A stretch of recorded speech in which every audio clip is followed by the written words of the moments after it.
Hey, my name is Miles Stokes, and along with Jay Edidin, I am one half of Jay and Miles Explain the X-Men, where we walk you through the ins, outs, and retcons of everybody's favorite superhero soap opera. We're also both the hosts of Jay and Miles Review the X-Men, which is this right here, where we talk about the X-books that come out each week. Now, as you may notice, it is just me, and I'm centered, whereas normally I'm right here. Or is it right here? It's hard to tell. The camera makes things backward. But regardless, one side. Because Jay unfortunately got very suddenly very sick. They're going to be fine, but they're out of commission for a while, which does, alas, mean that the episode that was going to come out this coming Sunday is going to come out the following Sunday. So we're really sorry about that. We tried a bunch of different ways to work around it, and nothing really worked out. Nonetheless, we're going to have to make that episode twice as good to compensate. If you want to know a little bit more, we posted a thing on the blog at explainthexmen.com talking a bit more about that. Also, there's a perfectly appropriate Cyclops panel because Jay has like 1,000 of them, and so, of course. Anyway, but I am still here to talk about X-Men, and we are here on July 6th, 2016, to talk about a couple of books and then a little bit about what we know about Marvel now. So let's go ahead and dive into that. First up, we have Civil War II X-Men #2, written by Cullen Bunn, with art by Andrea Briccardo and colors by Jesus Abertov. So I dug the first issue of this series quite a lot. I thought it was going in some interesting directions. It seemed to fit really well in with the direction that the X-line was going in general. This second issue, it's not really as good. It's perfectly serviceable, don't get me wrong, and it's got some cool elements, but for me, I don't find myself excited about it. It's more of like a workhorse issue, I guess. I'll start by talking about the art. So Briccardo's art, I think we mentioned last time, I thought it was a good mix between the irregular series artists of each of those books, of Greg Land on Uncanny X-Men, and also Humberto Ramos on Extraordinary X-Men. That remains the case. I think I'm a little less enamored of it this time just because it's very simplistic in a lot of ways as compared to some of the other artists we see, like, say, Bagley's very expressive art on All New X-Men. That's not necessarily a bad thing, but I think we do lose a little bit of nuance. What works, however, especially with Abertov's colors, is the fact that the Extraordinary team looks like a bunch of big damn heroes.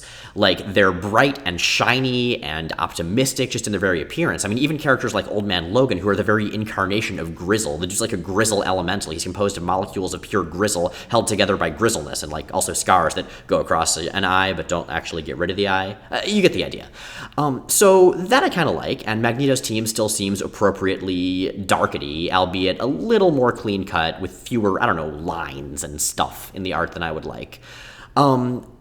As far as the characters, I think we see some of the same issue there. Some of them are a little bit too broadly drawn. Part of that, I think, is that we have a very large cast. I mean, this is Cullen Bunn, who normally writes one team, writing two, plus a couple of guest stars. But there are a couple of really good highlights. Iceman's voice, Bunn just freaking nails. Something about both Cullen Bunn and I think Humberto Ramos, like both of them seem awesome, or Cullen Bunn rather, and Jeff Lemire both seem awesome at writing Iceman, so that's good. Storm suffers a little still. Who I really like, though, is Phantom X. We see an awesome sort of spy versus spy thing between Phantom X and Gambit that makes me so freaking happy. Like, I could read an entire series of that. And in fact, we get sort of a variant of that with the other issue we'll be covering this week, Deadpool V Gambit. So, as far as the Civil War presence of this issue, I think the issue sells it. I mean, we have the X-Men at the beginning working with Carol Danvers, who, of course, is on the use Ulysses, the future-predicting pre-crime and human dude, to prevent bad things from happening person. We have them teamed up, and they're fighting a Brood invasion, which, if you're an X-Men fan who's been reading for a while, you know a Brood invasion that's one of the big bad. That's one of the big deals. That's like, hundreds, if not thousands of lives could be lost, and also it's very creepy and gives Mark Silvestri a chance to draw an awesome Wolverine with teeth, but that's beside the point. So it works, and I mean, similarly, seeing Nightcrawler explain a little bit of his justification for joining up with Magneto's side, for leaving Storm's team and joining Magneto's team, it kind of works. I mean, he's seen people interpreting, like, the word of God or fate or whatever incorrectly and doing bad things because of it. You remember that time he got turned into a priest of a bunch of, like, anti-mutant things, and then there was the purifiers and it was bad times? Yeah, like that. So I'll buy it. I dig that. So I think whether this issue works as a chapter will really come out in the trade. It'll come out once the series has been completed. As a single issue, perfectly serviceable, like I said, all right.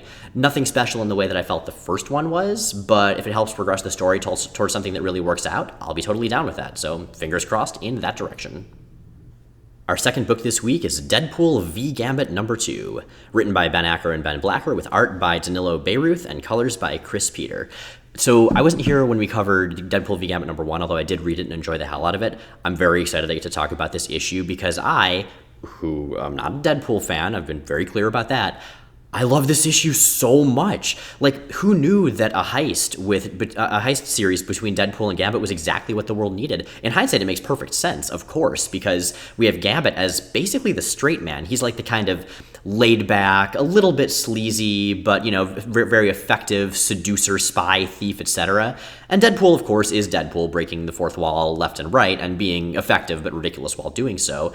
And it works really well. So in this, they're trying to hunt down a dude named Peng Lai, who is in town from out of country. They're trying to get this special artifact from him by getting his fingerprints so they can unlock a certain safe that their employer has. And so it's basically the two of them just taking him around to have a good time at a bunch of clubs. And he's essentially a cross between, like, Volstagg from Thor, Roughhouse from early Wolverine, and Brian Blessed in general, who I realize Roughhouse and Brian Blessed are kind of the same person anyway, and he was supposedly going to play Volstagg at first in the Thor movie and didn't, but he should have, but I digress, whatever. So this is a ton of fun. I mean, we see Peng Lai basically partying hard and being super jolly and just going along with the plot. Like, Deadpool or Gambit will say something kind of ridiculous, like Deadpool disguising himself as a specific fictional character, or Gambit insisting that his name is Neo, but that he's never seen The Matrix. And Peng Lai's like, okay, whatever, if it's a good time, who cares? He dives into a chain link fence fighting arena. They have a thing, a cage match. That's what they're called. It's been a long day. And decides to fight literally everyone. It works. So, good times. I do also enjoy Acker and Blacker just playing with the format. That's something you can do in a Deadpool comic, of course. But having Deadpool specifically bait the Tumblr audience, for instance, pretty great. Having him do something which is also unique to Deadpool in the mainstream superhero comics industry outside of the fourth wall breaking thing, and be a bisexual / pansexual male character and check out Gambit's ass, also pretty great. Because seriously, Remy LeBeau, pretty great ass, I'm just saying. So overall, funny as hell, incredibly successful, really sharp dialogue, art that sells the humor perfectly. I know I'm gushing about this book, and it's got Deadpool in the title, but it really earns it. If you want a book that's just fun, if you enjoy heists with a lot of commentary about what does and does not work in heists, check this one out. And if you somehow missed the first issue and you can't find it anywhere, which would be weird because it just came out recently, but if you did, this issue is a pretty good jumping on point as well. Recommended. So those are our 2 books this week. My pick of the week, I don't have to consult with Jay, it's just me. I could say whatever. I could say that I was the pick of the week. I'm my pick of the week. I like me. I feel good about me. Hi, Katie. No, the pick of the week is Deadpool V Gambit number 2. It's just really funny. It's a nice, tight, single issue that has a beginning, middle, and end, even though it's a chapter in a larger story. I was literally laughing out loud while I was reading it on my lunch break at work, which, high praise for a comedy book. Our panel of the week is from, in fact, that book. Now, I'm not familiar with this book's artist, but I want to see more. This pair of columns right here, it takes a good artist to have the dialogue integrated perfectly seamlessly into panels, not just in terms of the content matching, but in terms of the specifics of it being portrayed in the emotions on the characters' faces. So this really over-the-top dude who's so excited about everything, just seeing like a big, almost like coiled-up phone cable vein pop out in his neck, of him having larger teeth than anybody should, and of having this weird crowd of ne'er-do-wells who I would probably recognize if I was more familiar with Deadpool, or maybe not.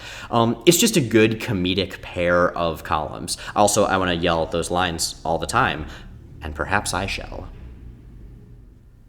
Okay, so Marvel's going to give us their big Marvel Now, I guess they're reusing the Marvel Now branding, preview next Wednesday. Right now we just have a little bit of information. They've released a few previews, a big poster thing, that's about it. But nonetheless, let's talk about those. So the first thing Marvel put out, releasing it in little bits and pieces here and there, was a sort of two-sided poster. It said "Divided We Stand," presumably no relation to the post-Schism or House of M, whichever it was, House of M, I think, X-Men era. On one side, we have some sort of establishment heroes with the now face-healed Doctor Doom leading them.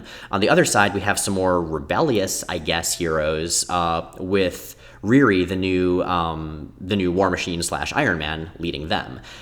Among all of these focal characters, many of whom I'm happy to see, like Lunella from Moon Girl and Devil Dinosaur, she's there. That's cool. But among them, we only have one X-related character at all, that being Cable. So presumably Cable's going to do a thing in the upcoming Marvel Now universe. I don't know. Maybe he'll be on a team book. Maybe he'll have his own book. Hard to say. So the fact that we don't see any other X characters, I know, I get it. Marvel has been, I'm not going to say they're trying to kill the X-line. Some people will say that. I definitely would not. But they've certainly been minimizing it for quite a while now. Movie rights, presumably, whatever. I don't think we're going to see the X-Men go away. Despite Death of X, that new crossover that's coming up, I really, really don't. Probably a smaller line than we used to see back in the 14-book heyday, but, that's okay. If it's more focused, that's probably fine. We have already seen a couple of X characters in some of the announced books. Specifically, there's a book called Champions, which is kind of a bunch of young, rebellious characters. So we have Miles Morales as Spider-Man, Amadeus Cho as Hulk, Ms. Marvel, Nova, Viv Vision, and young Cyclops, which is interesting because he never really struck me as the kind of character to quit his own team and go hang out with a bunch of teenagers he hasn't met. But I'm interested. It's by Mark Waid with art by, I want to say, Humberto Ramos. And that's exciting to me. I'm going to check that book out. I would check it out on Creative Team Strength alone. As far as it being where Cyclops is, sure, I'll see what's going on there. We also have U.S. Avengers by Al Ewing and that artist whose name I can never remember. Somebody I like, though. And that's going to have Sunspot and Cannonball basically leading a newer version of the new Avengers team that Ewing's been writing recently, but very America-focused. I really hope American Kaiju shows up, like the big Godzilla thing with the American flag on his face that goes, USA! I want to see it again. So, seeing Sunspot and Cannonball, always a pleasure. I love Ewing's writing. All of that said, Jay and I don't know what we're going to be covering. We're probably going to keep our current policy of coverage for these video reviews, which is that if it's clearly an X book, like if it's got, X-Men in the title, for instance, we're going to go for it. If it's a solo book based around a strongly X-related character, like currently Old Man Logan or All New Wolverine, we're going to go for it. If it's something more, Avengers-y or only slightly X-focused, like there's just one or maybe even two characters, we likely won't. I mean, we'll see what the shape of Marvel Now looks like and decide from there, but probably our reviews post-Marvel Now are going to look a lot like they do now. Still, what I'm seeing so far, I'm interested, I'm intrigued, very curious to see what happens next week, and we will, of course, be talking all about that. All right, that is it for this week. Thanks for watching. If you like these video reviews, you should check out the main thing that Jay and I do, which is Jay and Miles Explain the X-Men.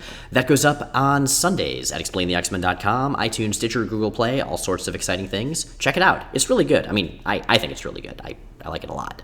I'm in it. So there you go. So these reviews, that podcast, all of the X-related stuff Jay and I do, that's all made possible by our generous Patreon supporters. You guys are freaking amazing. We literally could not spend so much time doing this sort of thing, especially doing it ad-free without you. So thank you. Now, this weekend, like I said, we are unfortunately not going to have a new episode for you. When we do have one, it's going to be about New Mutants. They're going to quit the Xavier School, go hang out on ship. It's going to be good. Boom Boom summons a sea monster. It's fun stuff. In the meantime, we're going to be working hard to get back on track and make more awesome content for you. So we will see you next week with more Marvel Now stuff, more X books, and more Jay. Take care. I still hunger to fight! Will someone fight me? I cannot be defeated, probably! Sir, you can't! I shall cover any bet against me with my surfeit of money! Anyone in particular you'd like to fight, sir? Everyone!